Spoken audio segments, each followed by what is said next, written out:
And we are back with another episode of Conversations with Black Pillars. And this is a good one today. Get your everybody, send it to your mama and them. Yeah, mama, grandmama, cousin. Send them to all of them because we got the doctors in the house. Dr. Desmond Jackson's in the house, man. I appreciate you, bro. I thank you for committing to this. And first off, man, how you doing? I'm doing great, and thanks for having me and everything. When you told me about this, I was just like, oh yeah, definitely. I've known you since elementary school. Like it so much, like we just have to call it elementary school. That's how I know. Say it, incorrectly. Right. But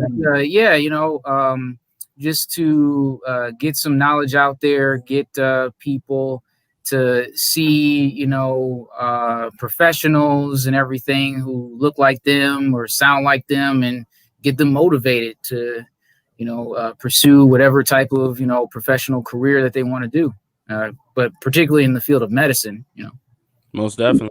So I want to get your title right, sir. Double board certified internal medicine and rheumatology. Yep. Hey! That is what I'm talking about, Doc. Yep. Man, I practice it. I put the phonics on and everything. Yeah. The thing is,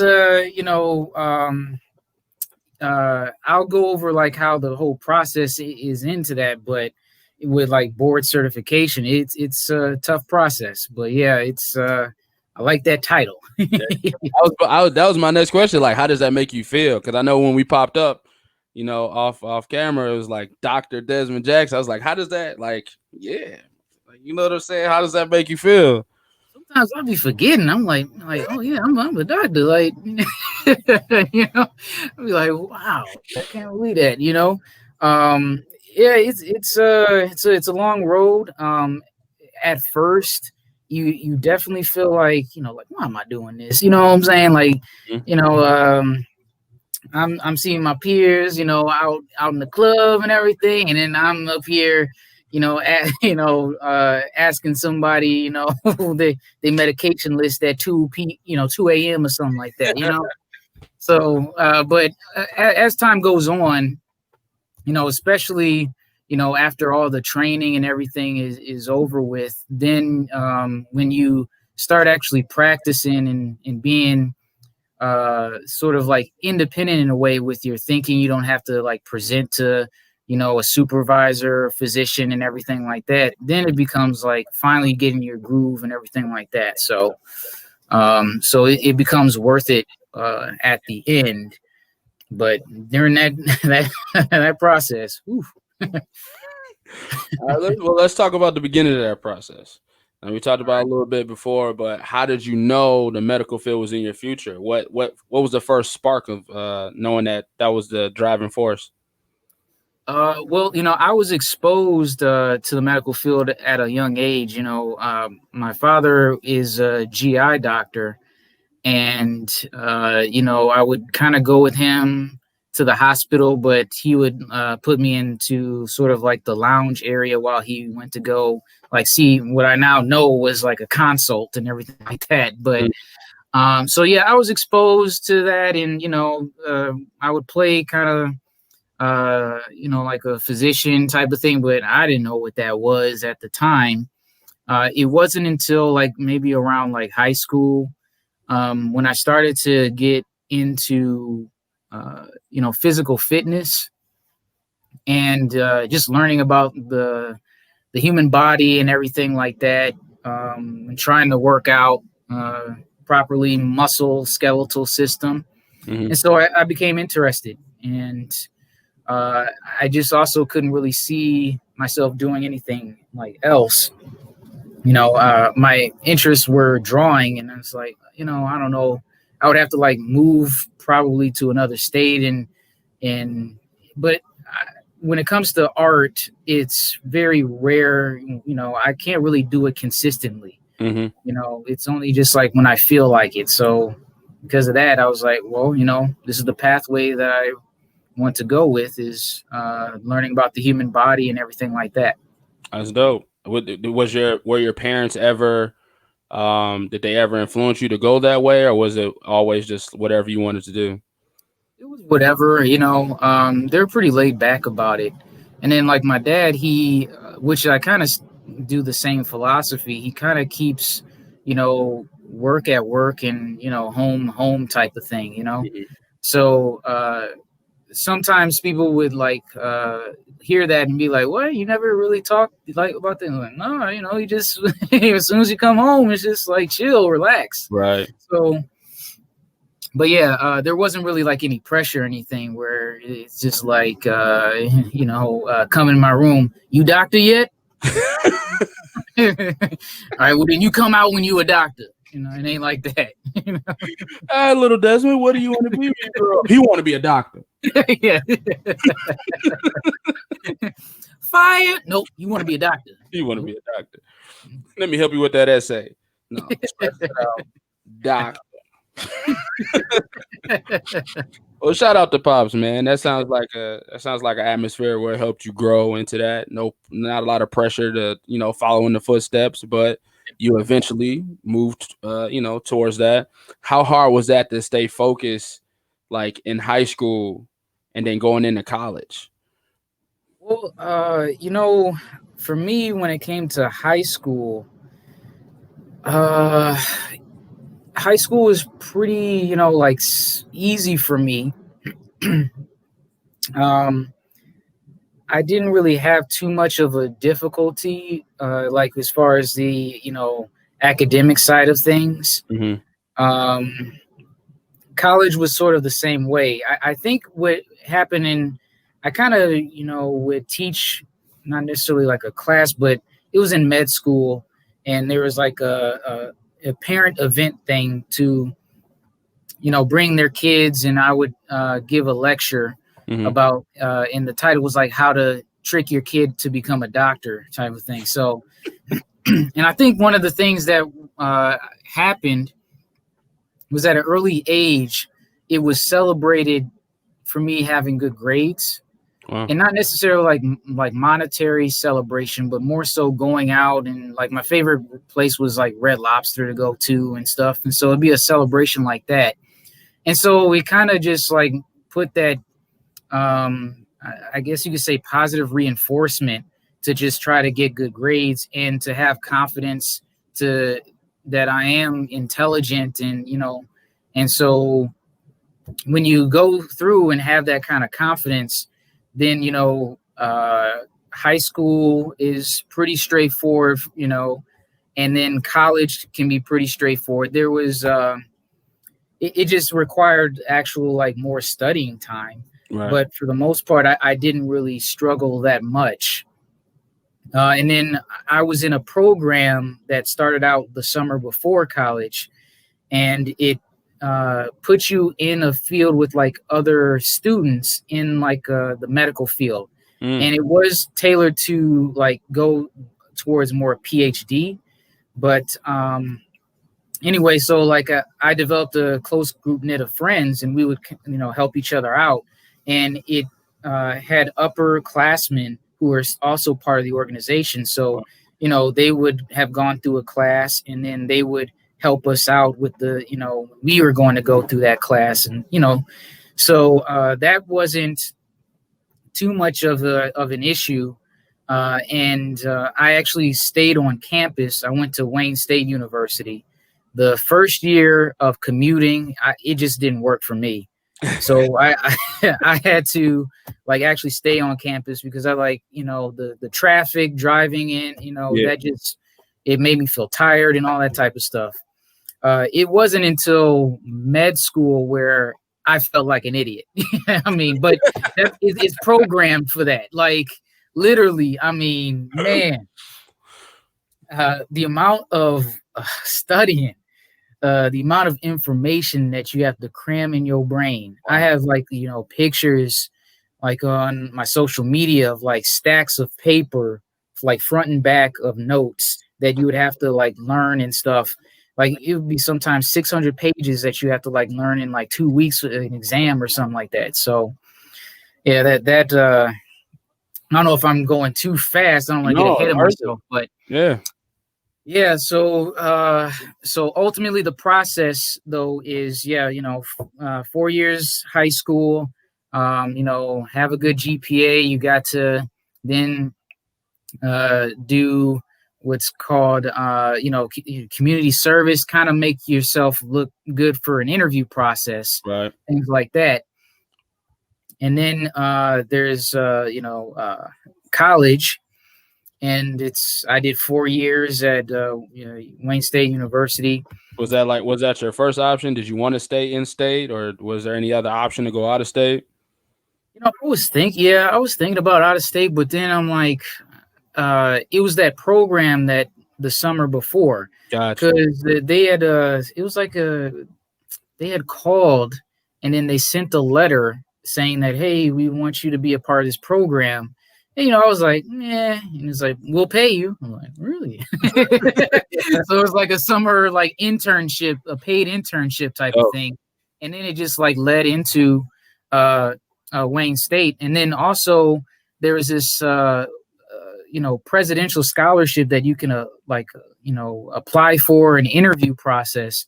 wow. So I went through that. You had to like go in a round table, and you had two people like interviewing the whole group, and I was just more charismatic, I guess. But I got the presidential scholarship, Oh, so that's what made me stick with Wayne State and everything like that.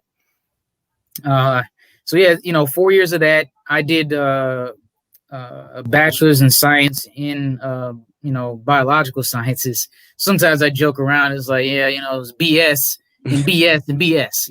Like, so. But there are some people that, if they want to go in the medical route, uh, to have a science major, helps. There was a person that I knew that majored in like economics, but they had to take science classes and stuff like that okay. to compensate, because you in order to get in the med school, you got to take this standardized test called the MCAT. And the MCAT is supplemental information, so you kind of have to study extra on top of studying in college. Hmm. Now, if you have a science major, a lot of that stuff is overlapping, so you don't have to study as hard or as much for Gotcha. the MCAT, because it's like kind of the same stuff that you're already going over. Yeah. But the college professors, they're not teaching for the MCAT; they're just teaching in general. So, you kind of have to pick out the pieces here that are more the MCAT focuses on. Is there like a precursor to that? Do you know what's already on there? Like a, for a lack of a better term, a study guide or things like that before you take it. Oh, there's a market. There's like different like study aid groups. There's Princeton Review, Kaplan. You can actually. I went to a course that's was like a short course that kind of taught you the information and how to take the exam.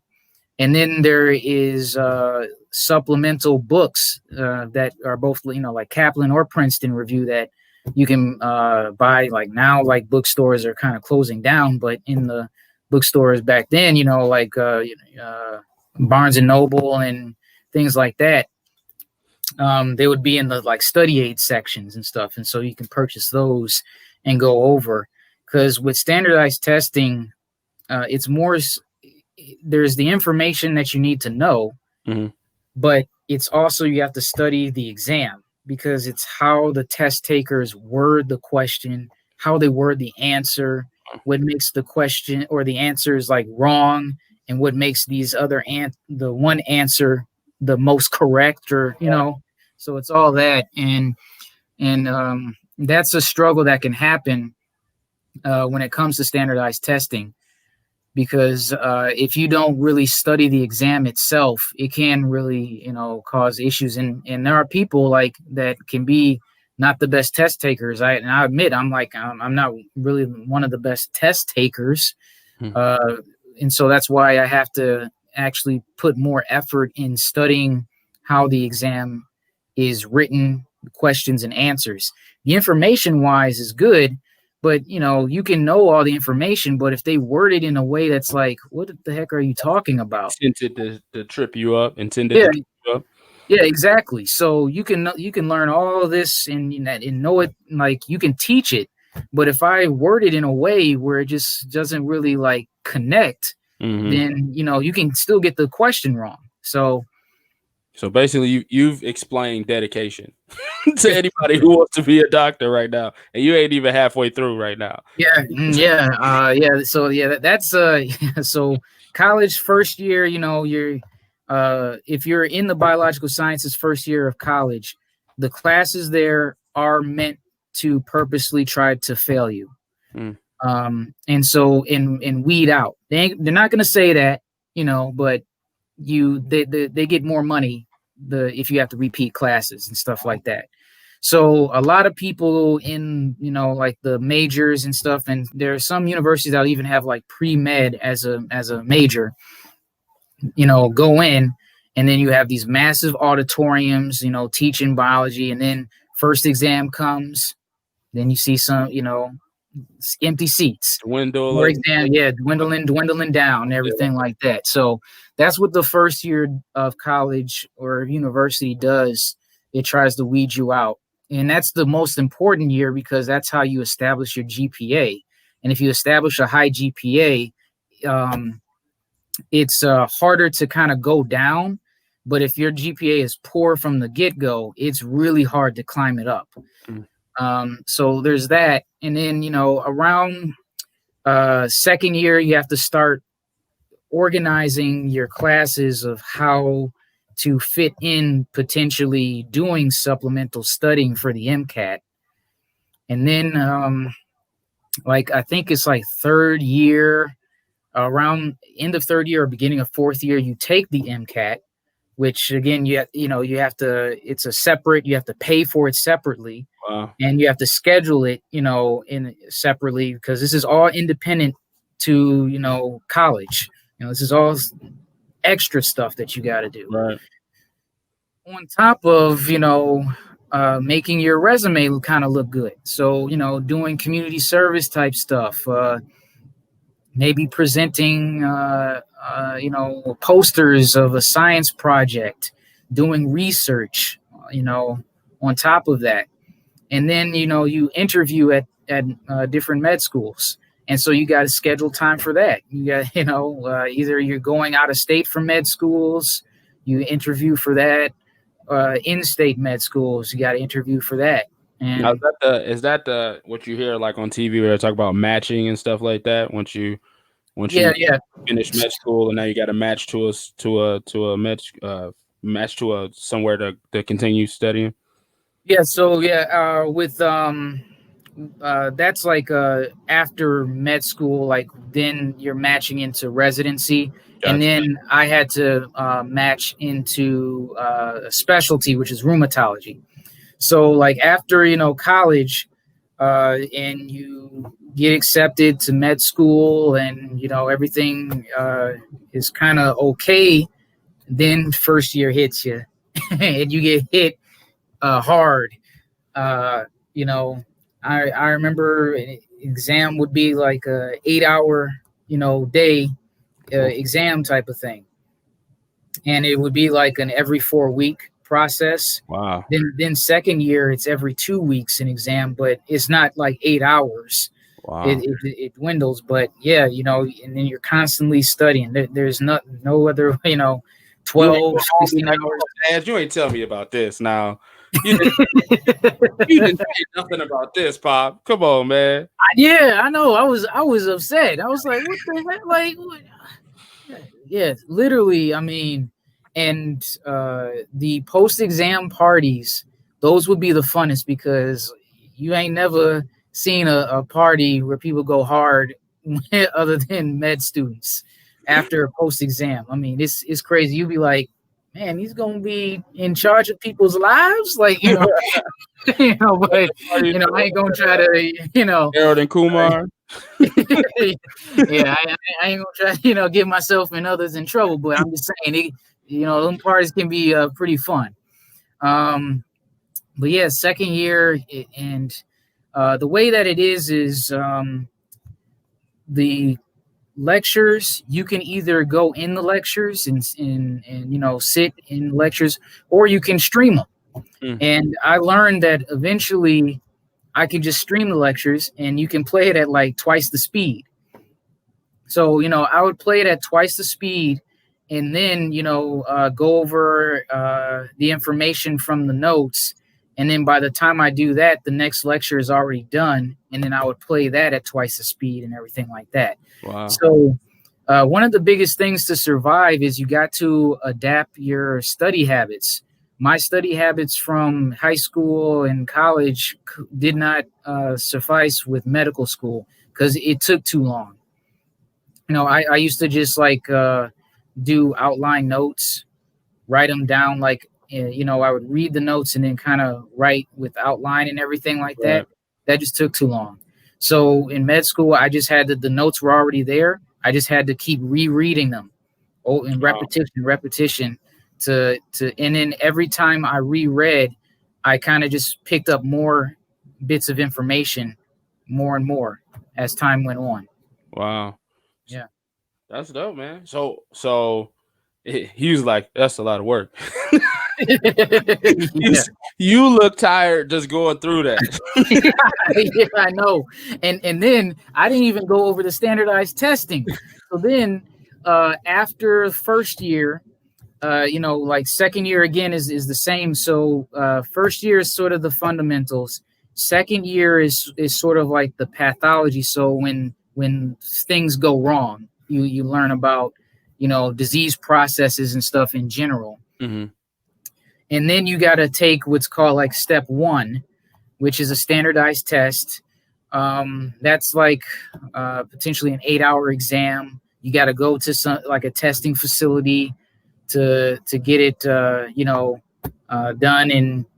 And also that's what's the funny thing is that you got to study extra for that on top of medical school. Now some medical schools can tailor their studies and everything to the actual step one. um, and so those are usually the more preferred types of med schools. Right. But then there's a philosophy where it's just like, well, are you really learning if you're just Preparing being for taught the this. test? You know what Yeah. I'm saying? Like, so there's that type of back and forth thing. But so there's step one, then there's step two, then there's step three. And so, like, yeah, step one and step two are during med school. Third year of med school is when you actually get into the hospitals. So you wear that like short coat. It might be politically incorrect now to say it, but back in the day, I used to think like the short bus coat, because that's how we would be kind of, Yeah. med schools, or medical students, we don't, it's just like, all right, they're med students, type of thing. So we would have to. Um, there's a phrase called pimping. So that's when the residents, who are the doctors in training, which is the next step after medical school, and then the attendings, they would just ask questions, Mm. and you have to recall, information and everything like that. So, and depending on the type of doctor that does it, it can be a very, like positive, or it can be a negative, Right. or, sort of like beating you down type of thing. Yeah. Um, but yeah, so, and then, but fourth year is literally the best year of med school, because now it's like, okay, you're taking electives here and there. So, you do it right, you end up taking sort of more like the easiest electives that you Yeah. can. Yeah. So I was like kind of literally done like around like February. And, my residency would start, I believe like July or something like that. But during that whole process, you do, again, you interview for different residency programs. You decide which residency you want to go into. So I chose internal medicine, which is more of like in the You look. spectrum of, I ain't even have to ask. You already yeah, got Yeah. Yeah, yeah. So yeah, so yeah, going on that, the reason why I chose internal medicine is because during, like, the third year of medical school and fourth year of medical school, you go through different rotations uh, of these different fields. Mm, And there's the surgical type of field that you can go into, but that was just too intense for me. Like waking up at like 3 a.m. and scrubbing in and having to worry about contaminating the field and everything. Even though like I'm good with my hands, I'm an artist and everything, and so people were like, "Man, you should go into plastic surgery and everything like that." And I'm like, "Yeah, but I can't deal with surgery rotation, man." Or rated just money. yeah, I know, but it's just like the process is just I just knew it wasn't for my So personality, what what were your like your top choices? Like internal medicine, what were the other ones that were close to being chose? Psychiatry, that was one, and that's basically it. you know, um, and what made me finally decide between internal medicine and psychiatry is you have to really reflect on yourself in this situation.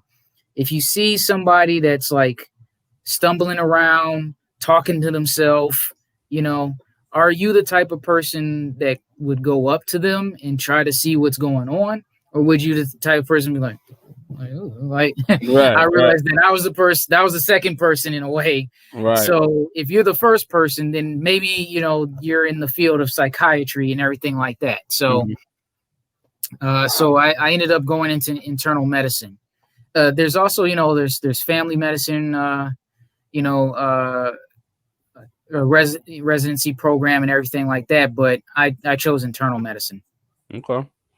And do you I wouldn't say regret it because you just said Yeah, before, yeah. So obviously that worked out for you. How was that process? And then stepping in, what was that? You said that's 3 years. yeah, 3 years. So, after the applying during, like, fourth year med school and everything like that, then you have to go through the match, and it's basically kind of like Tinder, you know. So you pick your top choices, and then they pick their top choices after the interview, and if it matches, it matches, Okay. and so there are people that end up not matching, unfortunately, and Wow. so they have to go through a process where they can either it used to be calling around different programs and then seeing if they have like a spot available, and they'll be like, yeah, I'll take it, that type of thing. Yeah. But now there's a little bit more of a process, but because that didn't happen to me, I don't really know the details of it. So fortunately, I matched into St. John residency. It's on the east side of Detroit. Because I did my training with Wayne State Hmm.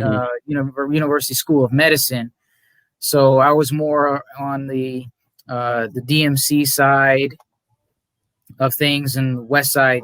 So I said, let me go on, see all facets, Right. you Right. know, of Metro Detroit, and with that No, going back residence, again. I'm sorry. yeah. Going back again. Was there ever an option of staying in state or going out of state? Yeah, I did actually think about more of the warmer climate, states like, Florida, Miami, what I'm There you saying, go. California. I was thinking about that, and but at the end of the day, it was just like, family all here and everything, so I decided to just rank the in-state, residency programs higher. Gotcha. Yeah, and also it just depends on with the interview process. If you felt like you had a you know good interaction, with the people, then you rank them higher, because it's kind of in a way not necessarily all the like what you really want. Because if you really want that residency program, but then the interview was kind of crazy, Setting or they yourself up looked for at you, failure. yeah, like Um, like like like they didn't like you, then you might have to strategize here and pick which one where you feel like you have the best shot of getting into. But yeah, so there wasn't any regrets initially when getting accepted and going into the residency program.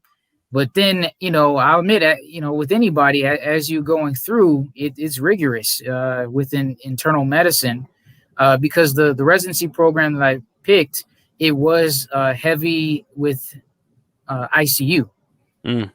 and intensive care unit, and that really is throw you in the deep end type of thing, because that's the sickest of the sick, and also being in a city area. Sometimes the people in the city don't have access to healthcare, so then when things really go wrong or go bad, they go bad. Mm. And when in the hospital, and so, like, St. John ER was would have like a whole lot of people, Wow. like coming in the ER and everything. And so internal medicine are not the ER doctors, but we are the doctors when a person goes to the ER and then they get admitted to go up to the floors. Mm-hmm. And so we're those doctors that take care of the patients when they're in the hospital that way. But we do have rotations where we experience different things. So I had to experience being in the ER like my first year, and I and I remember, Wow. yeah. So I I guess I was doing pretty well. So one of the ER attendings was just like, "Yeah, I'm about to step out and everything. You handle it." So I was in charge of the whole unit of the ER unit. I'm like, so what I'm saying? This is like, yeah, it's just you really are Well, thrown you're in. at that point, you're in it. Like nobody's kind of looking over your shoulder. It's just Attendings, yeah, okay. but if they have confidence in you, they will kind of step back a little bit. But it can be still like gut wrenching. When I'm the doctor in the unit, I'm the only doctor in the unit and everything, and people are coming in. So you got to assess them and everything, and then you coordinate with the nurses, and you always got to be good with the nurses, because they do a lot of the Yeah. work and everything, and they can really help you out. And if you're on this like power trip, thinking, "Oh, I'm the doctor," like it's gonna be you're gonna They're shoot gonna yourself. make they're gonna make your life way harder. Yeah, exactly. Yeah, and it's the same with being in the ICU, because there are the floors, the regular floors, and then there's the ICU.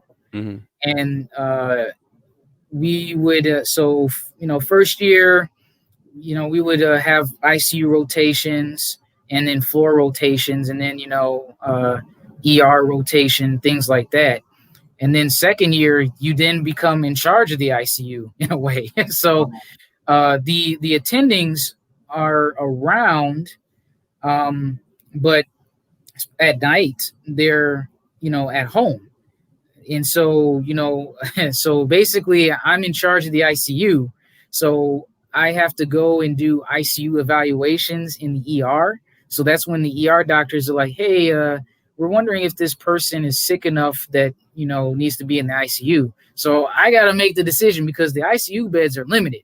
So you got to really assess and make these decisions. Is like, are they sick enough for the ICU or regular floors? Wow.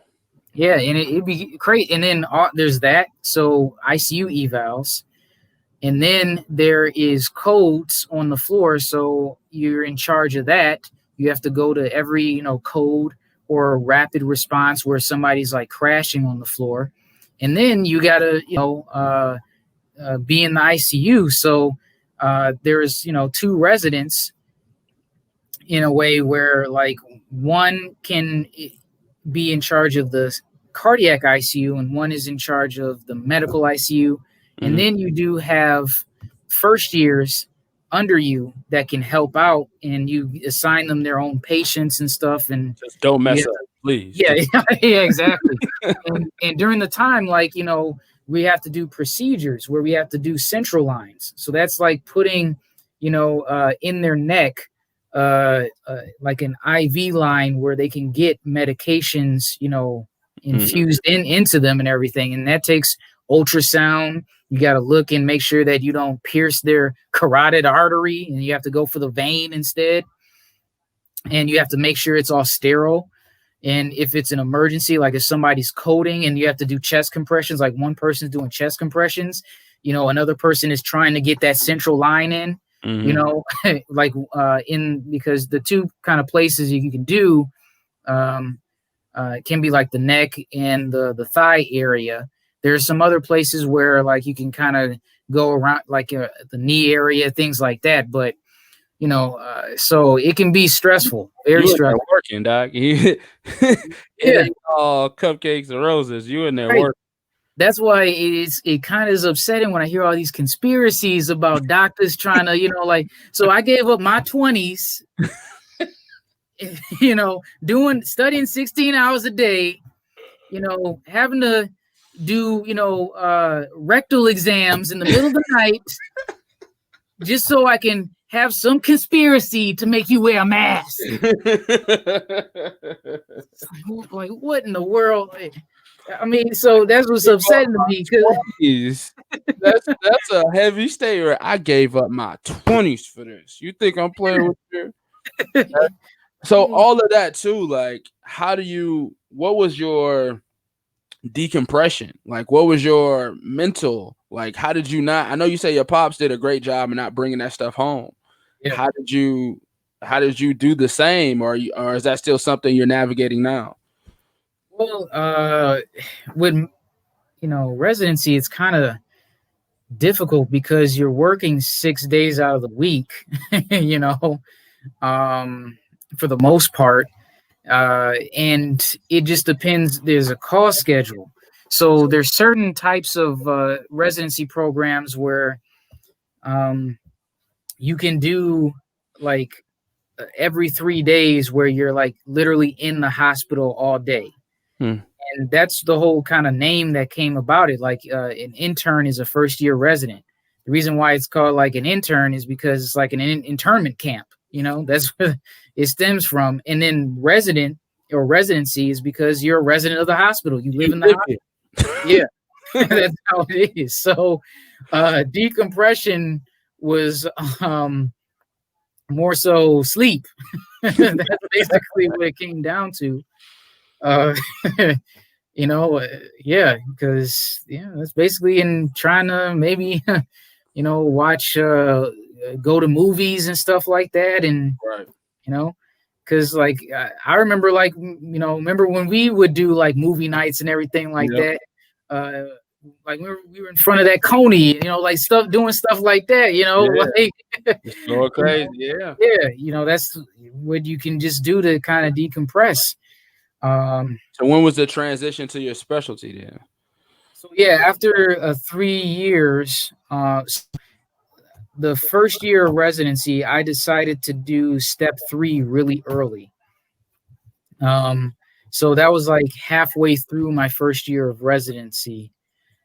Some people, you have to get it done probably by your second year of residency. So there was that. And then after your third year of residency and you graduate, again, with the third year, during you kind of can do more electives and interviews for specialties. So I had to, apply for that. So you apply for rheumatology. Now, the reason why I went into rheumatology was because it dealt with the musculoskeletal system, and with working out and everything. I guess that was another decompression, was trying to fit in working out. Gotcha. So and learning about muscle and joint protection, things like that. But then also, uh, pop culture type of references. I like superhero movies, and superheroes. There are certain superheroes that deal with like good immune systems. Wolverine is one of them. Right. And so the immune system was interesting to me. So the musculoskeletal system and the immune system is the two combinations of like rheumatology. And also the rheumatology cases would be like sort of the most complicated or complex cases uh, to try to think of, and it requires a lot of like thinking, and it requires good investigation skills. Mm. So when the show House, Yeah. uh, I think it was like a fake specialty or something called diagnostician or something like that. But really, that's a rheumatology specialty because a lot of other doctors would be like, "We don't know what the hell's going on." Like here, rheumatology, you see, I still get those cases. I call them Doctor House cases. Like here, rheumatology, what do you make of it? We ran every test. We eliminated every probability. Here, this is all yours. Sometimes they don't even do that, and I'm like, did you do the most basic things like figure out that this is probably due to their medication? Oh, so but yeah, so it would be that, and so I had to apply again and interview again, and so I ended up going to Case Western, but uh, it's now it's called like University Hospitals, but it's a rheumatology No, at okay. At Cleveland. So Cleveland has the Cleveland Clinic, and then they have university hospitals. And so I did my fellowship there. But the Cleveland Clinic fellowship for rheumatology, I knew those people, and so we kind of communicated and everything, and hung out here and there. Dope. Um, yeah, so that's 2 years, and fellowship is way well. There's certain fellowships that are even harder than residency. I was thinking about GI, when I was going through residency as an option, but then it's just like, I don't know if I can really balance my work, life, have good work life balance, um, especially because it has procedures involved like colonoscopies, EGDs, Gotcha. peg tubes where to have people who can't feed, they have to be fed through their abdomen and stuff. Hmm. And you have to go and do those procedures. And then on top of, doing, just cerebral medicine type stuff, and then seeing consults. And it's just a little too much for me. So, but yeah, rheumatology was way more laxed as far as Hmm. time schedules demanding and everything Yeah. like that, which was good. And then also I was like, this is a specialty where you can kind of have some weekends off. I'm like, all right, that's kind There of you good. go. You know what I'm saying? Like, Yeah. yeah. So, Doctor with a uh, life. yeah. And I haven't really seen the latest like tracking, but this, the competitiveness of rheumatology was like climbing, Mm. and I think it's because of the like kind of work life balance that you can have with it. So, so Yes. this is a question I've been asking everybody. So you said, you went through school, you did the standardized testing, everything, having attendings, getting beat down with questions. You finally make it. So, sir, what was your Thanos moment? What was your moment where you sat down, you felt like you did everything that you needed to do, you looked at everything and go, I made it. I'm confident in my skills. People look to me for advice. I am I'm here. Hmm. Usually, let me see. I guess it was after all the training is done. So after the fellowship, and now when I started working at the clinic, rheumatology clinic, and when you get a diagnosis that nobody else, you know, would think about, Wow. and then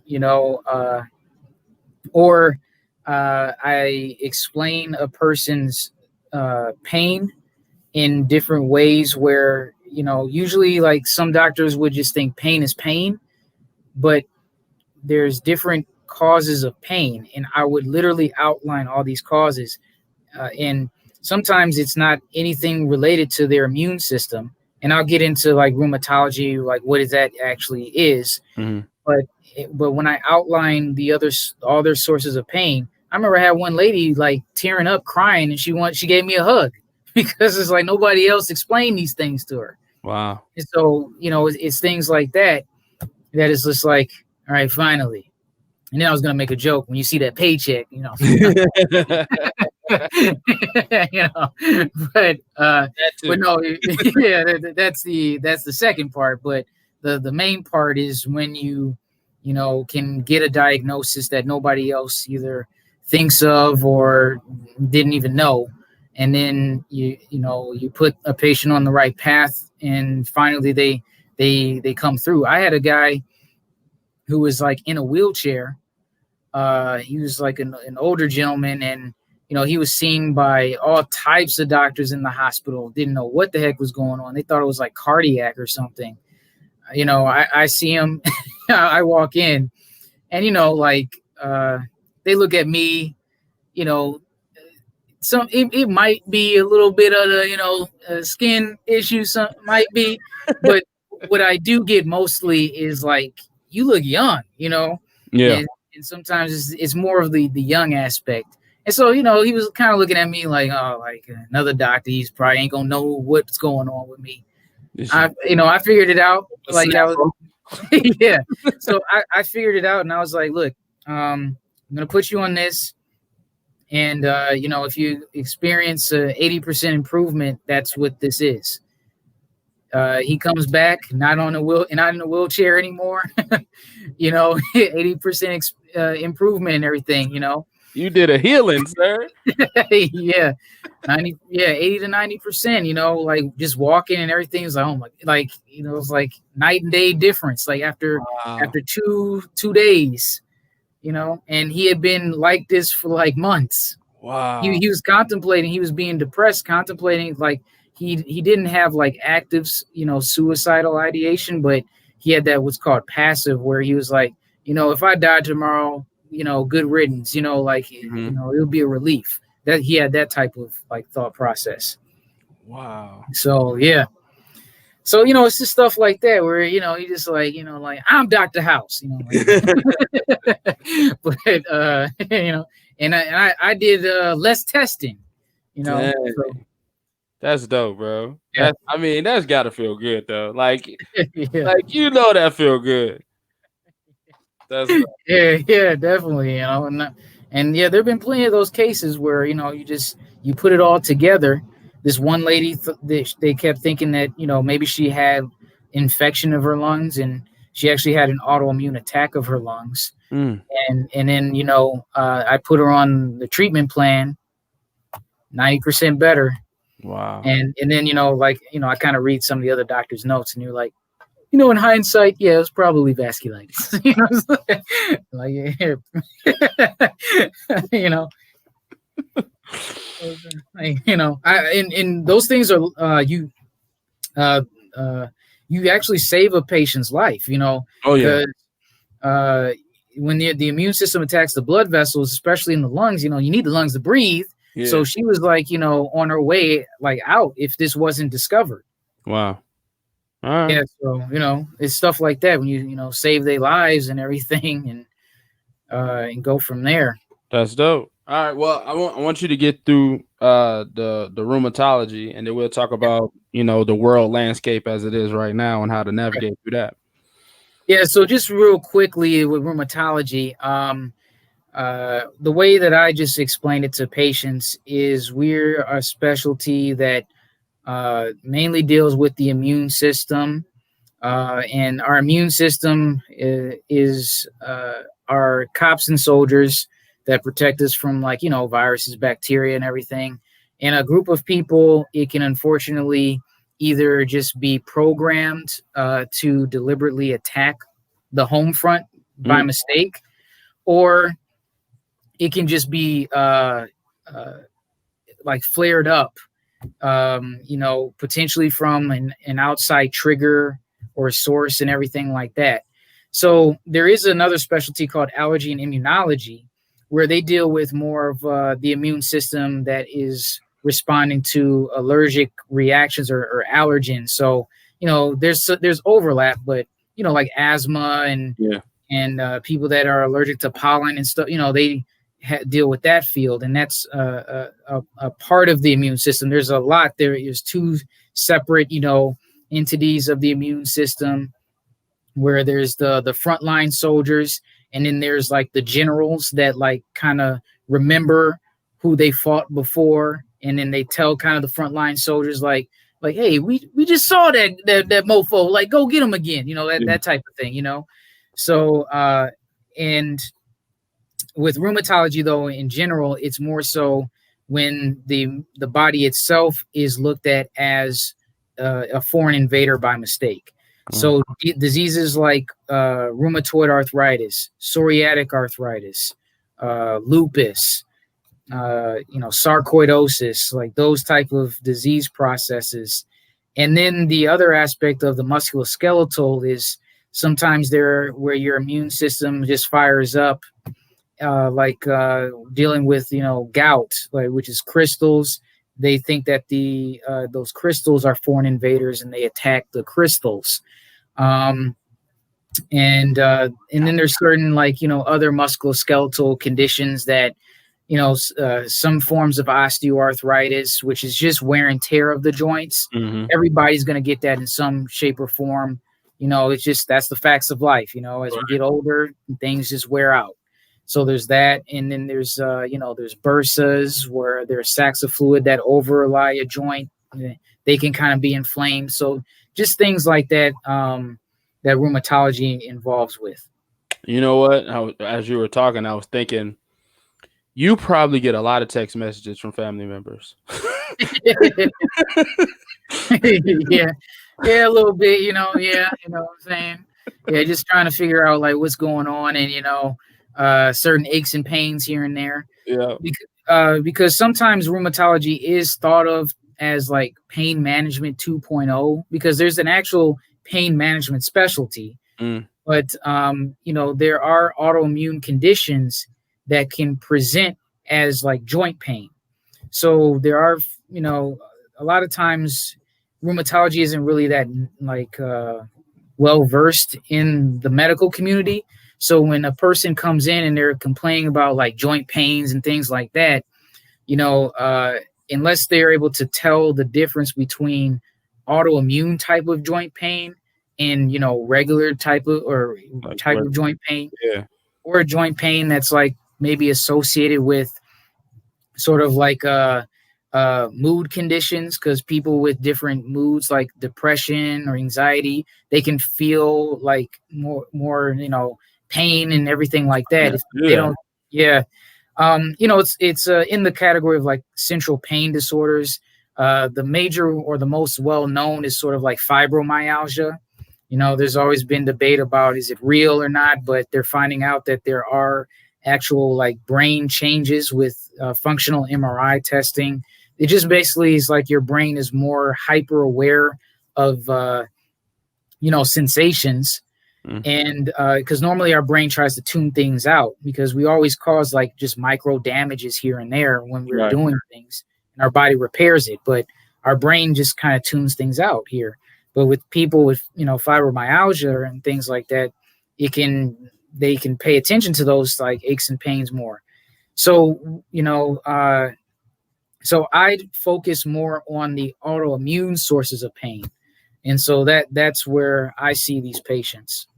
So, all right. Well, we are going through a pandemic right now. That's still crazy to say. Yeah, I know.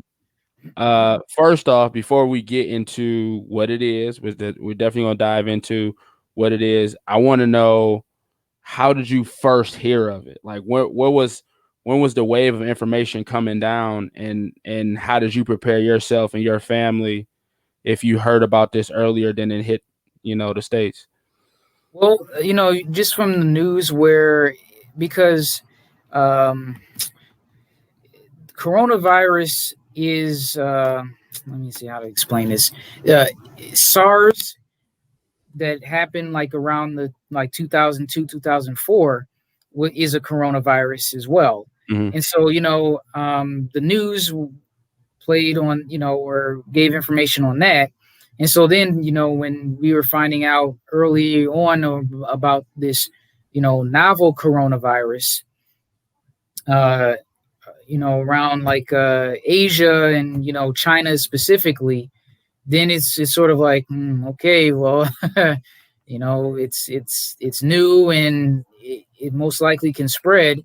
There's a good movie called Contagion that literally uh, talked to epidemiologists, virologists, and infectious disease experts. Hmm. In that movie, accurately portrayed how these viruses spread, and so it basically outlined what was going to happen, and this was what happened. Wow. And then when it finally hit the states, it wasn't like, it was just, as far as like telling my family, it was basically saying like, okay, let's be on the lookout here. This could spread really quickly. um and and then when it started spreading, I started to be like, okay, well, let me stock up, and because like I don't go in the hospitals, but I know that with any type of epidemic or then pandemic, Hmm. the hospital systems can be overwhelmed easily, and then you have a cascading shutdown effect where it just makes everything go haywire. Wow. So yeah, that was basically it. And then I know people, my colleagues that are in the hospitals or working in the hospitals, and they starting to see like, oh, yeah, we're starting to see a lot of cases here and a lot of ICU admissions and things like that. And the hospitals are being stressed and overwhelmed. And then it finally was taken seriously by the supposed to be outgoing administration, and but at that point in time, it was a good start to kind of shut down the country to have the hospitals recover. But because things were so botched and, everybody's was left to their own devices to decide what to do, Hmm. now that's why we're having the more cases now than ever, because it just wasn't handled correctly to begin with. Wow. Um, yeah, so it's pretty messed up. But I can go into real quickly what like COVID actually is. Yeah, let's do it. So, how did you, once everything came about, it's got a name, Yeah, COVID-19. yeah. How did you, what information did you gain, and how are you teaching people how to stay safe? Well, so the thing is with rheumatology, because we deal with the immune system, we have to know about things that the immune system is a part of. So infections is one of them. Infections can lead to autoimmune conditions. In hindsight, or we're doing studies and stuff like that. So I mean, I'm not infectious disease. That's a separate fellowship in internal medicine and everything like that. But I am knowledgeable in the field of immunology, which overlaps into infectious disease, because rheumatology kind of encompasses like the whole body. It Hmm. encompasses neurology, it encompasses GI, pulmonology, nephrology, which is the kidneys. So we got to learn about essentially the whole body in a way. So what COVID is so there's a group called coronavirus, or coronavirus, and so when you see on the disinfectant cans, that was part of a conspiracy. Like, you see that it had coronavirus on there, so Yeah, they knew this would. It's like, yeah, that's true. I saw that stuff too. yeah, there's a group called coronaviruses, and they can attack mammals and birds. And so there are coronaviruses that can cause the common cold. There's another group called rhinoviruses that can cause the common cold, and there's like noroviruses. So these are just all groups. So coronavirus is like a group. So and there are many different ones. Now, the ones that are significant that is similar to like SARS, which is basically severe acute respiratory syndrome. That's what it's called. Mm, It's when a coronavirus jumps from an animal to a human. mm, So SARS that was in 2002, 2004 had jumped from what we think, like again, a bat to human. mm-hmm. And so with this new coronavirus, that's why it's called SARS-CoV-2. So it's severe acute respiratory syndrome, coronavirus 2. So it's basically like, SARS, the sequel type, in a way, but it's a Right. different virus, but it causes severe acute respiratory syndrome. Wow. So that's the name of it. Now, the disease process that this virus can do is called, coronavirus disease, in abbreviation, COVID. And the number 19 just means 2019. Mm, So COVID-19 is basically coronavirus disease year 2019, because that's when it was discovered. But the actual designated virus name is SARS-CoV-2. gotcha. Yeah. So now with this virus, what it does is it can kill you in two ways. Now, they're not mutually exclusive. There's, overlap in connection. The direct way is like what viruses do. They infiltrate a cell. And this is an RNA virus. So RNA viruses can really mutate a lot. That's why, influenza, that's why, you have to get a yearly flu vax because it mutates all the time. Mm-hmm. But anyway, a virus gets into a cell and it uses the cell's own mechanisms and machinery to replicate, because it can't really do that on its own. Mm, But by doing that process, it can kill the cell and cause it destruction. So if you have more of that happening with a whole bunch of cells, that can groups of cells then become tissue, which then becomes organs, and so then you can have like organ failure, things like that. wow. So there's that way. Infiltrates, Mhm. multiply. So you said it infiltrates, Yeah, multiplies, and destroys. It yeah. destroys the cell itself. Okay. So there's that way it can kill you directly, and then there's sort of the indirect way where um, it's your immune system that sees this and pushes the panic button. It pushes the red button, the nuclear option, and that nuclear option can cause what's a term called cytokine storm, where your immune system just all hands on deck.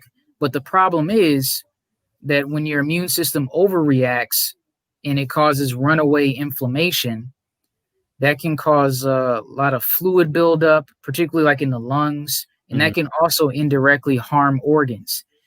So when you have lungs fill up with fluid, that's not a good thing, because the lungs like air, you know. And mm, then when lungs are inflamed, they can get like kind of scarred, and the lungs need to be flexible and like a balloon. yep. Imagine like making a balloon now, instead of like expandable rubber, it's like concrete. Mm, You can't really get any air. So that's how you end up needing to be in the ICU with a tube down your throat to help you breathe. And they're not mutually exclusive, because sometimes people that may already have a weakened immune system, their immune system may hit the panic button and and do the cytokine storm. Or if their immune system is fine, but for some reason, they have, we're looking into what is the possible like potential genetic, causes. They genetically might just have their immune system respond just more crazy with that virus when it's seen. Now, we do know that there are certain risk factors that can make you prone to having poorer outcomes. And I like to say that these are like kind of pro-inflammatory risk factors. So, when they say diabetes, so diabetes can be pro-inflammatory, um, and diabetes can weaken your immune system. So again, if your immune system is weak and it's feel like it's losing the battle, it may hit the panic button, and cause that cytokine storm picture. Okay. Their age as well, because as we get older, our immune system weakens. um, uh, Potentially, like metabolic syndrome, which is sort of dealing with obesity, diabetes, high blood pressure, things like that. People that already have lung conditions where, for example, like asthma, where your lungs, your immune system overreacts to like an allergen. Mm-hmm. And so if it's already kind of prone to overreacting, then potentially, it could overreact with this virus. Yeah. Or A if friend of you're mine has, I can't, the Yep, letters OPCD. Is that the COPD. yeah. Yeah, yeah, yeah. So that's chronic obstructive pulmonary disease. So that's more along the lines of there's two, there's emphysema, and then there's chronic bronchitis. And those conditions, the can be brought on with tobacco smoking, Mm-hmm. because that causes lung damage. And anything that damages the lungs, our immune system is also part of repair. But when it repairs, there's inflammation. And when I say with inflammation, chronic inflammation can lead to kind of even scarring, or the areas that in the lungs that kind of have the gas exchange. So when you breathe in air, it has these sacs of air, and then they have the air diffuse through into the bloodstream so that the oxygen gets to our vital organs and everything. Those become damaged, so you get less oxygen into your body. Yeah. So, but anyway, that as well can predispose you to having poor outcomes, because if your lung function is already, let's say, it's 60% of what it could be, and you Right. have another, like, punch to the lung, Yeah. that brings it down like 10%. Well, if your lungs were at 100%, you got down to 90%, okay. But if your lungs are already 60%, it got brought down to 10%, like brought down 10% to Right. 50%. Right. That can be really, bad for you. So it's that type of concept. Wow. And that's why it's also it can be potentially detrimental to sports athletes getting this, because a person that's, let's say, if they knew that their lung potential was brought down 5% with this virus. Well, 5% being brought down with a sports athlete can be anything from winning the Heisman Trophy to uh, losing the a championship, Mm-hmm. because the amount of lung capacity that they need to perform these athletic maneuvers. So that's essentially the reason how it can kill you. And what kind of gets me upset is when I hear things like, oh, the death rate is only blah blah blah, this percentage. And first, it's so death rate or even survival rate does not correlate with a person's personal risk of death. Mm. So let's say, just to give a simple number, 1%. Let's say the death rate is 1%. That doesn't mean that you personally have a 1% chance of dying from it, because the people who died obviously had a 100% chance of dying from it, Right. unfortunately. But yeah, Yeah. so because there's the unknown. There's the unknown of how your immune system will react to this. That's an unknown. It's you don't know how many what's called ACE2 receptors you have in your body. You don't know, and those are receptors in our cells that this virus, they're seeing that, with further research, the COVID-19 virus seems to be attached to, and they can infiltrate type of thing like that.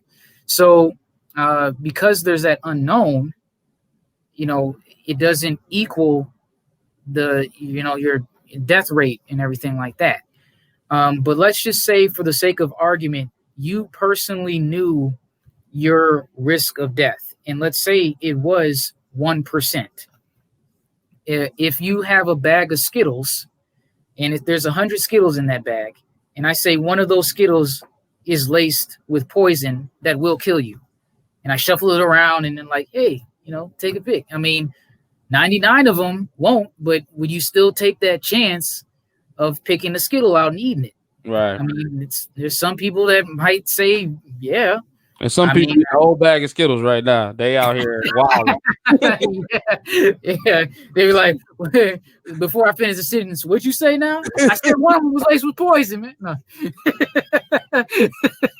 Some people out here wilding right now, and they don't Yeah, even understand. But that yeah, kind of segues into the next thing. Like, what really triggers you when you see all this misinformation out here? Like, people are making up stuff, the blogs, bad reporting.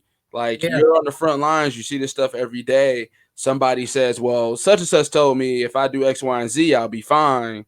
If they told me I eat fruits and vegetables every day, I'll be fine. You know what I'm saying? Like, what's some of the misinformation that's going out there that you're seeing on a daily basis?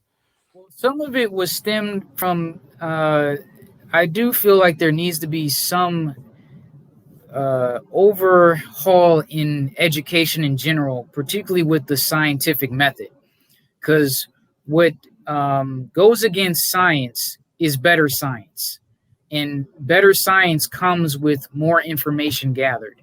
So, for example, the whole mask thing, you know, that's a common thing where we're like, we were told not to wear masks, now we gotta wear masks. They don't Mhm. know what they're talking about. You know, it's just like, this is what happens.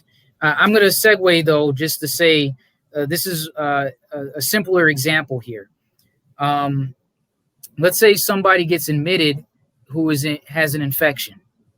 So what a doctor would do is they would give you a broad spectrum antibiotic, and then they would gather, you know, your blood sample, or any wound, if it was like an infection wound, things like that, and then they would grow the specimen to see what specifically grows.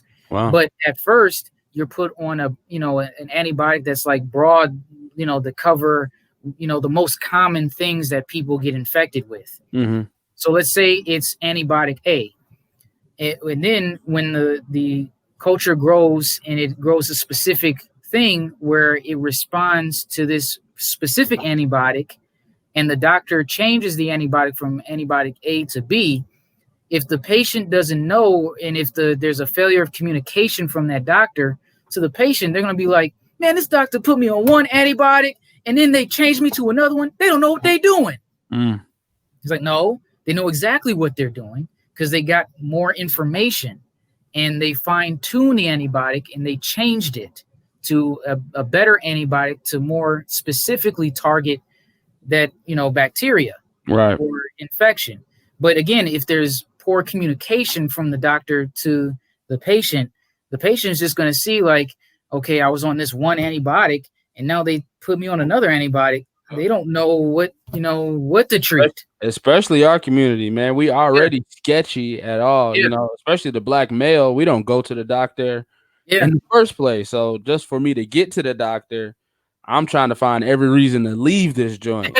Yeah, everything is the Tuskegee experiment or something. It's like, it's like, no, like I even got accused, and I'm looking at my, like, I look like you. Why am I? Like, you think I'm trying to screw you over? Like, Right. again, it's like I wasted my whole 20s, and As what? a T-shirt, I'm sure every doctor will buy that shirt. If you if you made that shirt, Yeah, I sold it spent to my every whole doctor. 20s. I spent my whole 20s to Just say what? yo.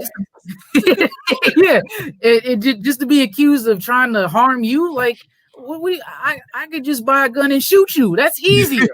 Like, like, I don't understand. So, but like, going back with the mask thing, with most viruses, people tend to be contagious when they're displaying symptoms. Mm.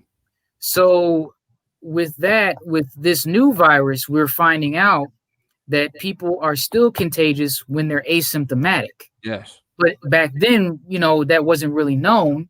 So so keep that in mind. The second thing is because of a certain administration, we had personal protective equipment, PPE, was very limited. Mm. So when you have this information right now at the beginning saying like, well, most people with who are infected with viruses are contagious if they're symptomatic, and you have limited number of masks, we have to prioritize and say let's give it to the frontline healthcare workers and Right. save it all for them. So you don't have so the public you don't have to wear a mask. Then we start finding out, oh wait, as people come, as more information is gathering Mm-hmm. and more studies and research, we're like, wait, this virus is different. This virus you can actually still be very contagious even though you're asymptomatic, Mm-hmm. and it has a long what's called incubation period. And the viruses that are the best type of viruses that spread like this are ones that don't kill you quickly, that take a long time, and because you need to be alive to spread it, because a virus's whole purpose is just with like thermodynamics of energy. Gotta It's stay. just to replicate. Gotta But if stay a alive. virus, yeah, but if a virus kills you in an hour, you're going to be dead. You're not going to really spread it. So it's going to be trapped in that host, and it's not going to go nowhere. But if it's like it kind of stays a little low for like, in this, that's why another thing, it's just like the flu. No, it's not. You hear that a lot. Yeah, Yeah. I've heard that. I've heard that statement a lot.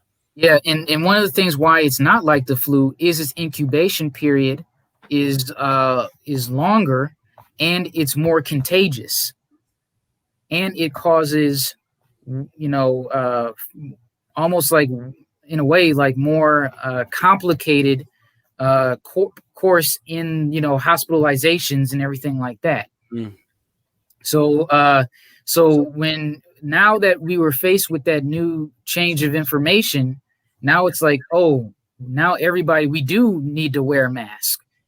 But again, it wasn't effectively communicated like that, or people, again, because people want to hear conspiracy theories faster than what the actual information is. A long answer is not sexy enough. A long answer is just like, "Oh, I just want to hear," they want to take away your guns, so they want the mask on you, like, like they want to hear that stuff and not what Yeah. the actual answer is. So that, Surprising. Somebody hijacking something and making it and flipping it their own that has nothing to do with what the issue is. yeah, and so that's a frustrating thing where I have to talk to people and discuss about the whole mask issue, and then staying 6 feet away from people, because it's an added probability factor when it comes to mask. So it's not like an additive effect. Like if one person wears a mask and a second person wears a mask, it's actually a little bit more than the combination of the two. So here's And so, yeah, the things that you're sending me. So I feel like this is a perfect time to add these things up now. right, exactly. So as you see in the top portion, the probability of being infected is very high when two people, don't wear a mask. And then when one person wears a mask, that probability decreases maybe about like 25%. And, these, don't quote me exactly with these percentages. They're just ranges and they can change all the time. And then, but the thing is, if, let's say if somebody actually has the virus, if they don't wear a mask, then they spread these droplets. But if you don't have the virus and you have a mask, you're protected, but it's not as well, because if a person who is infected has a mask, it's more of a barrier because it's closer to them and it prevents the droplets from spreading fast, Mm-hmm. out in the public.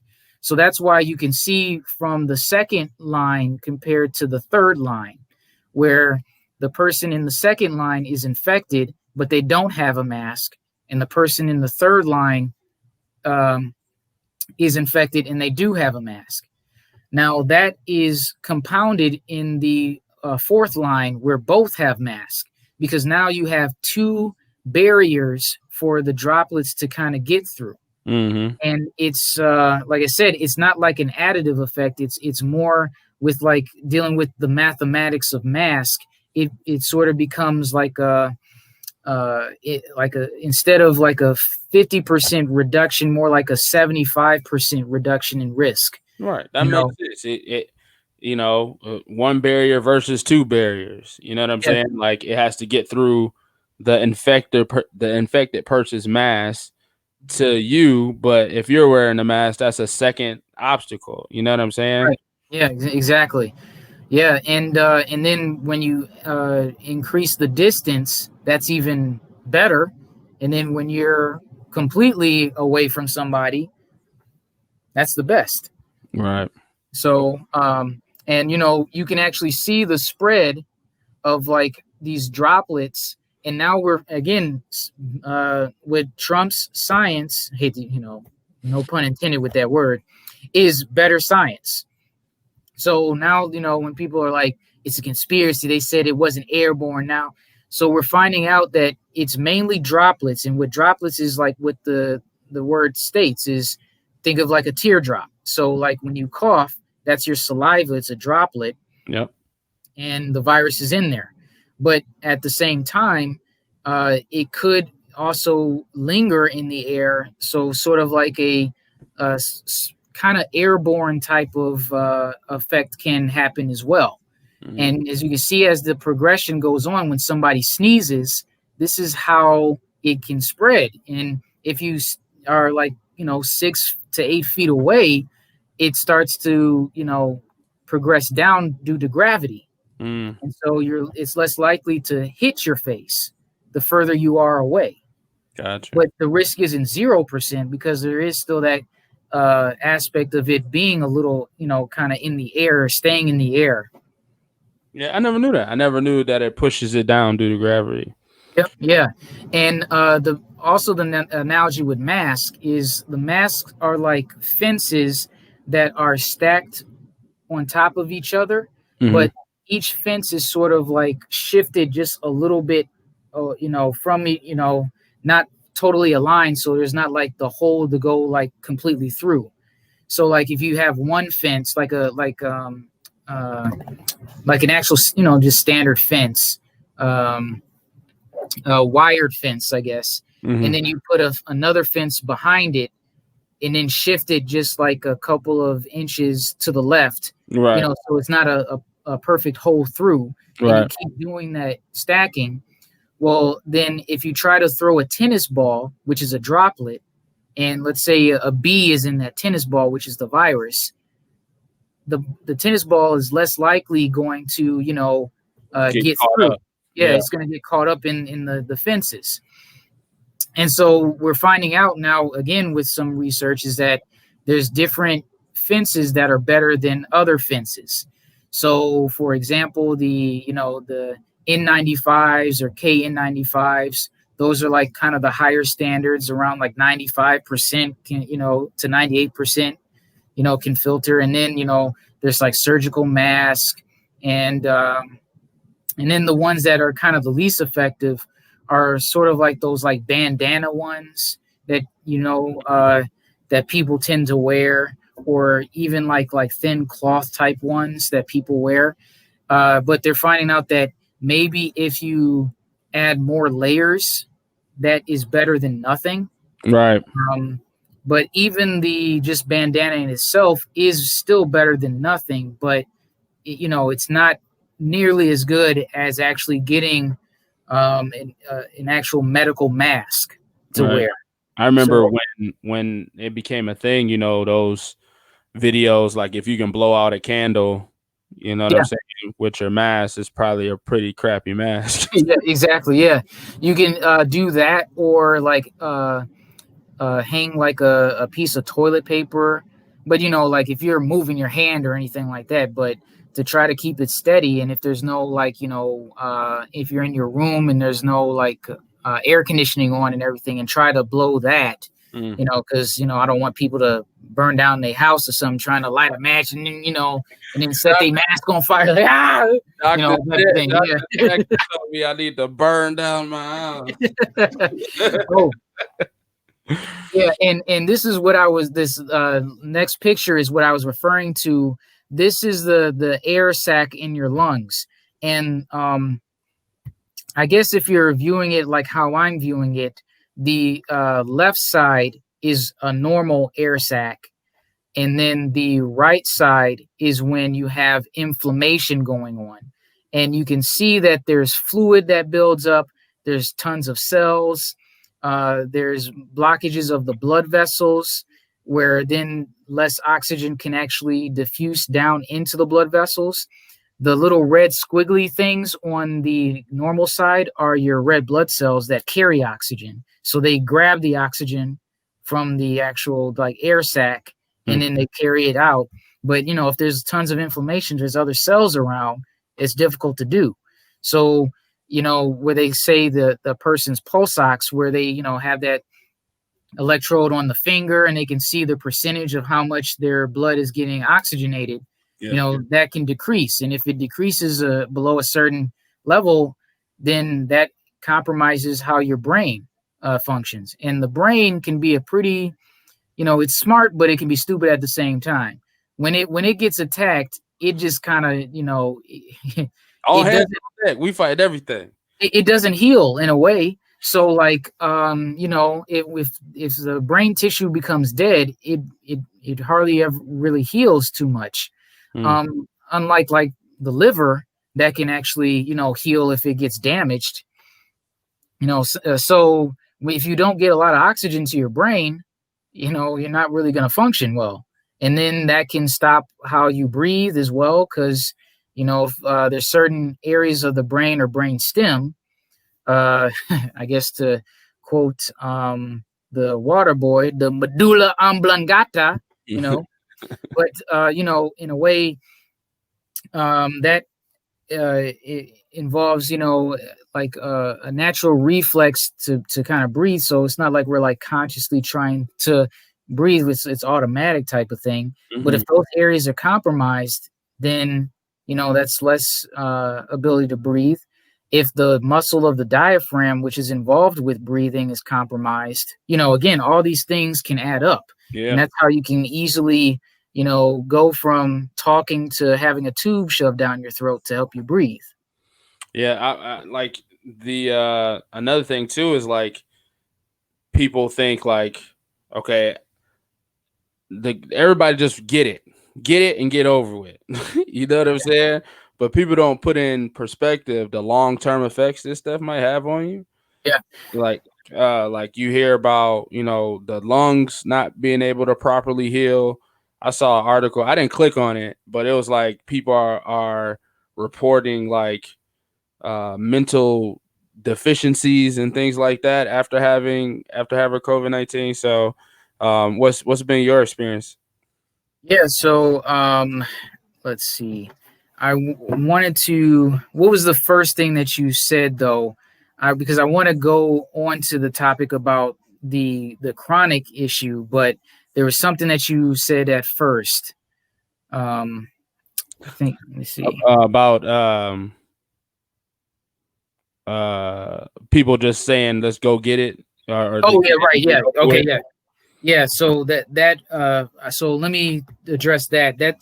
That concept is called herd immunity, and herd immunity is a concept that was good for its time, which was when we weren't as sophisticated, uh, species, Mhm. which is basically whoever gets it, survival of the fittest. That's basically what herd immunity is. So when people say everybody just need to get, no, because a lot of people will die. Mm, It's literally Darwinism. That's herd immunity, survival of the fittest. Now, proper civilized herd immunity deals with vaccinations. So when people get exposed to a lesser, or less tough, version of the virus, so that their immune system can kind of, develop a way to fight it and develop memory. So mm, then, if it does get exposed to the actual virus, the strong virus, your immune system is already well prepared, and it's just like, all right, I got this, and it can fight it off. right. That's the more civilized way of herd immunity. But the thing is, you need to have, like, 70% of people on board with that civilized herd immunity. And there's all these conspiracies about vaccinations. And I made this joke on Facebook. People, I've heard people is like, nah, these vaccinations and everything, they put something in it. It's like, you take 15 medications. If they wanted to put something in you, they could easily do it in that pill, because you can't see through the pill. You You take know, the 15 vaccination, it's medications. clear. Like, they're thinking, it's going to be nanotechnology that is in this. And it's like, first of all, physics is pretty limited when it comes to the size of nanotechnology. People see too many movies, like, that deal with, like, nanotechnology and everything like that. Like, who is that, Hobbs and Shaw? You know, it, Okay, you could. if I take a clip out of this right now, debunk it, because even I can admit, even I'm sketchy Yeah. on the fact of here's this vaccine for this virus that we really don't know a lot about. Take Now, it. I get it, because, yeah, people can have an allergic reaction to, like, the reagents in the vaccination and things like that. And then one of the things I always hear more so with the flu vaccination is, I got the flu vaccination and I got the flu. That doesn't happen. So what ends up happening is that, one, they either develop, like, some immune reaction to the components of the flu vaccination, Mm, and two, their flu-like symptoms is their immune system responding and revving up to the weakened virus. So it's like your body is exposed to Mike Tyson, who has both his arms tied and both his legs tied. So you're like, okay, but you can still, like, muscle aches and fatigue and everything. That's kind of like your immune system revving up. hmm It's like a And child when you take your kid to go get their first shots. They get a temperature, you know what yeah, I'm saying? But after a while that breaks and now they're yeah, good. yeah, so all those things, like, fever, muscle aches and pains, that's when that's the inflammatory response of your immune system, because your blood vessels dilate, and if they dilate or expand, there's nerves that are around. Your nerves get, they sense it, and especially if they're around areas that, like around the joints or even the muscles, you can start to feel like aches and pains here and there, and Mm, they'll say, like, "Oh, I got the flu shot and I got the flu." No, that's just your immune system. The same response your immune system has for the actual flu, it can have for the flu vaccination. okay. So the symptoms of the flu is just your immune system responding. So So Dr. Desmond Jackson, are you going to take the vaccine when it comes out? He said, yeah, "Yeah." so they're they have the with the news. It's like they've two companies have, like, approved and everything, so it is going to take some time to get the distributions, but I suspect that it's going to be first given to the front line. And so ultimately, like I said, with me, I've only had one particular allergic reaction to a vaccination, but that was when I had stressed my body. Like, I immediately started working out, and then I started to get itchy, and so I took a Benadryl. So there is some risk that if I were to get the vaccination, maybe, I could develop, like, sort of an allergic reaction. Mm-hmm. So that's the only thing that I'm just a little bit hesitant on in regards to when I get it. Mm-hmm. But other than that, when it comes to conspiracy thinking, like there's going to be a nanotechnology tracer, or some type of thing, it's just like, if you believe that and you look on your kitchen table and you have tons of pills, if they wanted to do it, they would have already done it by now. Not even I mean, that. Pills, your yeah, food, your supplements, your protein shakes. yeah, Like exactly. you take stuff all the time. Yeah, I don't want the government tracking me. And then the phone is attached to your hip. They already doing it, so I mean, come on. All right. I don't Well, want I don't want the government tracking me. Hey Alexa. and then seeing the ad on Facebook and Instagram 2 seconds later. Yeah. So I mean, it's already said and done, So so that's a frustrating thing. But there then so I went with the herd immunity thing, and then the second portion that you had mentioned, I think I covered that Yeah, too. Yeah. about the vaccine and stuff like Yeah. that. Hmm. So I just want to get your perspective, and then we can start to wrap it up. Like, how has it been for you, like, and your colleagues? Like, is there like a PTSD, that comes with this? The repetition of people dying, people getting sick, and just like story after story, and not being able to practice the way that you're normally being able to practice medicine. Like, how has it been in your profession with your colleagues, just trying to keep fighting the good fight in the Oh middle of yeah. a pandemic? I mean, it is mentally exhausting for them because, one of the reasons I went into this field, for me, is it's majority or uh, outpatient. So I'm just in the clinic, and I don't necessarily have to go into the hospitals because there's rarely any type of like rheumatologic emergency except like vasculitis type of picture. Hmm. But the people that who are what's called hospitalists, or they're specialists that actually have more of a spectrum of seeing patients in the hospital type of thing, it can be overwhelming, especially intensivists in the ICU.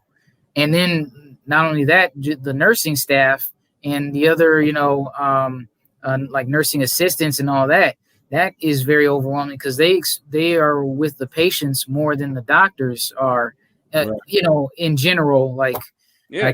I don't want to make necessarily too many like blanket generalities, but for the most part, yeah, the nurses are in more communication and contact with patients, and so you morale can be very low.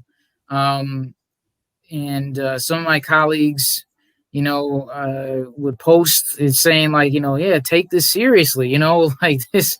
I mean, and like, for example, there's over 230,000 people that have passed. And, that's like close to like 8 9/11s. Imagine if it was like 8 9/11s that was happening.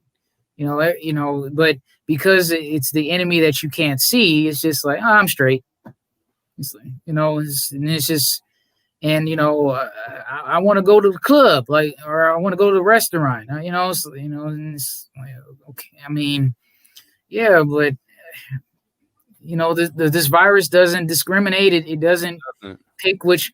Like I remember hearing about like masks being mandatory on the bus, but not in the school. Like the virus gonna be like, oh damn, the school. Okay, I'll just wait out here. You know, Yeah. so is that's a pretty frustrating thing with people who are in the front lines of dealing with this. I had a patient where she had told me that her primary care doctor died of COVID. Mhm. I'm like, damn, I mean, that's crazy. Yeah. Yeah. I read So an article just like getting prepared. I read an article about people like the next generation of doctors coming up, like, is will it take a hit because you see in the news like maybe it discouraged people from going into the medical field, like they don't want to deal with, like, I used to work with a girl, not used to, well, I kind of work with her, long story. she's she's in a nursing field, right? But like she was taking a break. I don't know Right. how you do that, but she was taking a break, and I was like, "So you ready to go back?" She was like, "No, I'm gonna wait till this is over with, and then I'm gonna go back in here." Like that you might see a decline in the medical field in the next generation of people that just don't want to deal with this.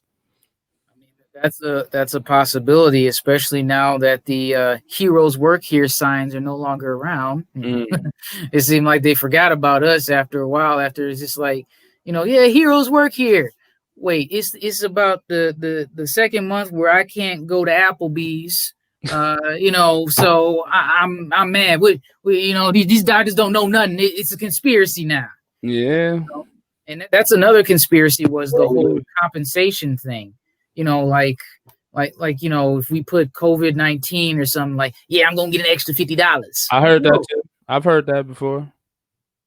So the process with that, just real quickly, it just has to deal with projections because COVID-19 complications from having to treat and going to the ICU is different than going to the ICU with like the flu or something like that, or like a pneumonia. I Mhm. mean, the amount of like with drips that a patient is on, which is having a bag and it drips like medication and everything, can be tons.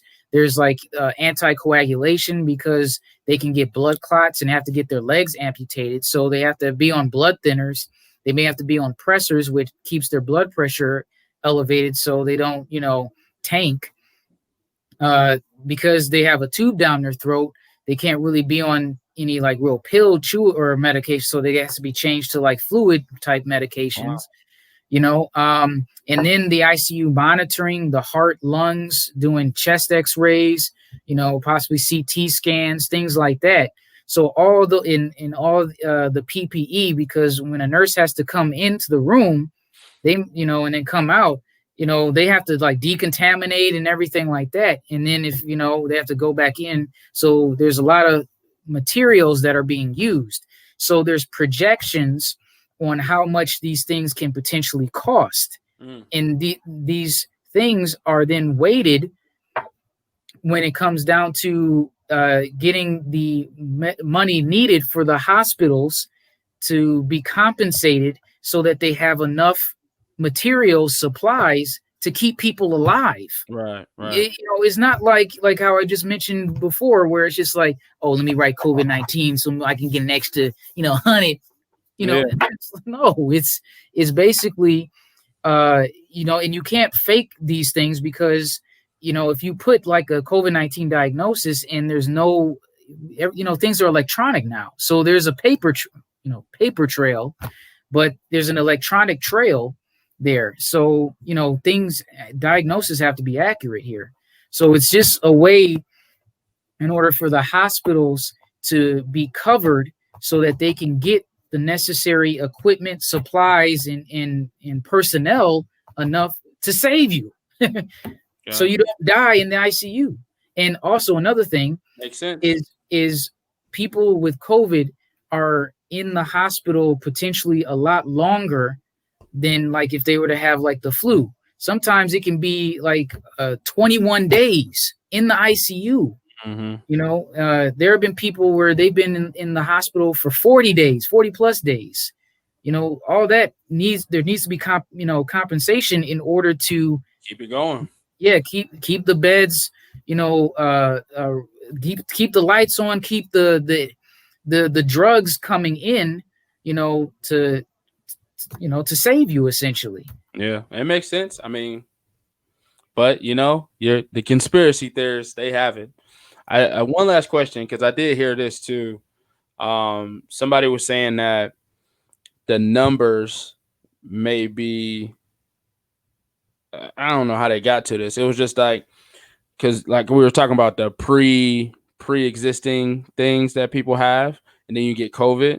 and then if that person passes away, they check both boxes. So that person passed away of diabetes and coronavirus. You know what I'm saying? So they count it. So when it says a million people died of diabetes one day and a million people died of coronavirus, that one person can be in both of those categories. Is that true? Well, so when it comes down to like the pre-existing conditions that can add to the complication Mm-hmm. of COVID-19. So you can have, for example, somebody that gets COVID-19 and they have a history of a heart attack, Mm-hmm. but if the COVID-19 causes their blood to clot more and it clots their main heart artery, they can have a heart attack and die. Mm-hmm. So technically, they died of a heart attack, but it was due to the COVID-19 causing their blood to coagulate and die, or in cause a heart attack Right. because heart attack let lack of blood flow to the heart. So does that tally mark go to both, or does it go to COVID? I mean, it kind of depends on like how sometimes the duration of when the events on go on. So like if you clearly have a diagnosis of positive COVID-19 Mm-hmm. and then you develop blood clotting and then it led to a heart attack, yeah, you list all the causes or reasons for their death. So you have to kind of list everything, Mm, because that's for documentation purposes, and that's for potentially even autopsy, because the pathologists and the people who, or the medical examiners, they need to have all the list of the complications in the disease processes that a patient has. gotcha. Yeah. Just So something yeah, I, yeah, it's kind of difficult to try to explain it like is a to lot of factors that go into it. yeah, exactly. So like another example, if you are COVID positive and your blood coagulates to the point where you develop a blood clot, and then that clot from your leg goes up to your lung, and you have a pulmonary embolism, and you die from pulmonary embolism because the blood clot that goes from your leg to your lung shuts off the air supply, and then you end up having a cardiac arrest because your heart's not getting any oxygen. Well, you had a cardiac arrest from a pulmonary embolism from COVID-19. Mm. So to Hard be work. accurate, you have to list all that stuff. All right, so before we wrap it up, man, I want you to get whatever you got left on your chest. I know there's a it's so much. This might need a part two. Yeah. Oh, I'm good for part two, part three. You know what I'm saying? I mean, But yeah. if you can, leave the people a little encouragement, like maybe you see a curve coming, or just more information Yeah. to keep safe. Let's try to end it on a positive note. All right. All right. Well, we got to definitely embrace science again. You know, uh, wear a hat. Make science great again or something. You gotta, and just do the universal precautions. You just have to wear a mask. You have to stay 6 feet or more away from people. You got to constantly think about where you're placing your hands, where what are you touching, things like that.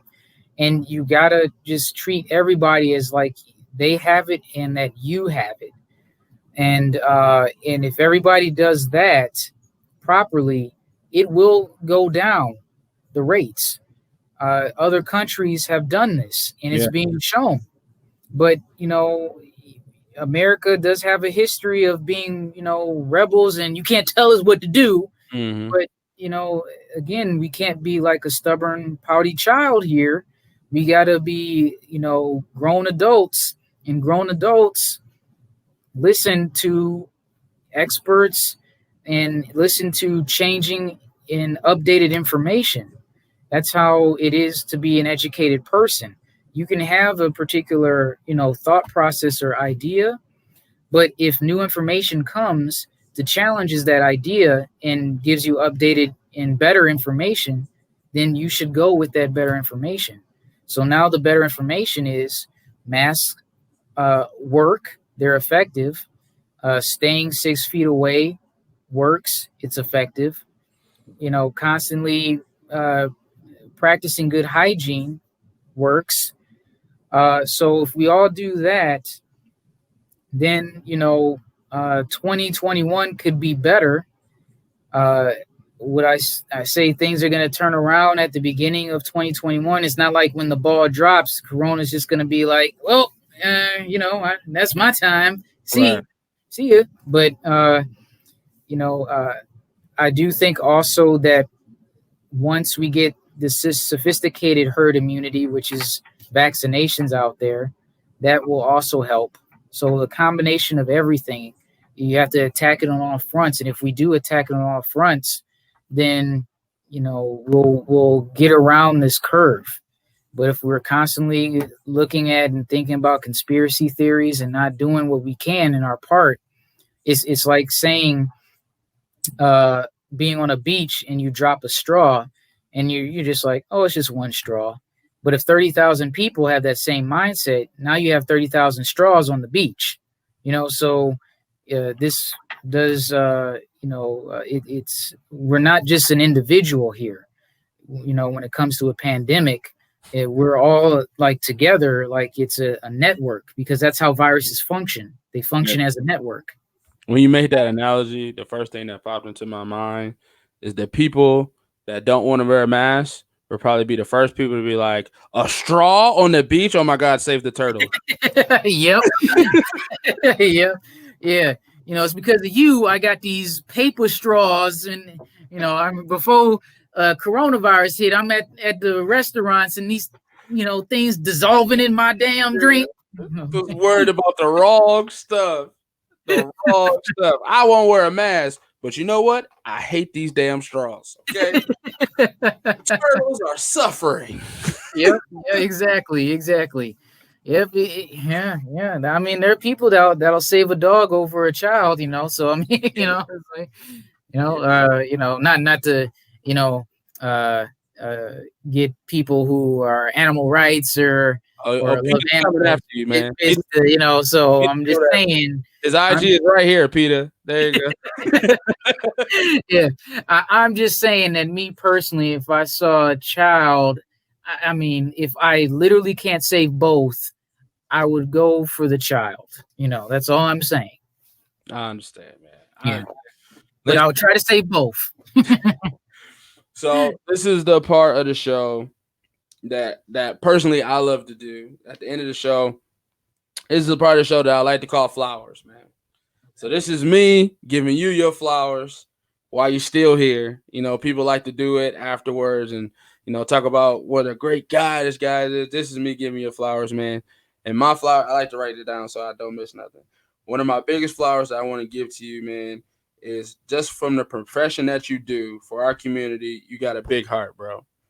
I wrote down medicine is more than the work of the mind and the hands. It's also the work of the heart. You sacrifice so much of your life to help others. You sacrifice your 20s, man. Yeah, my 20s.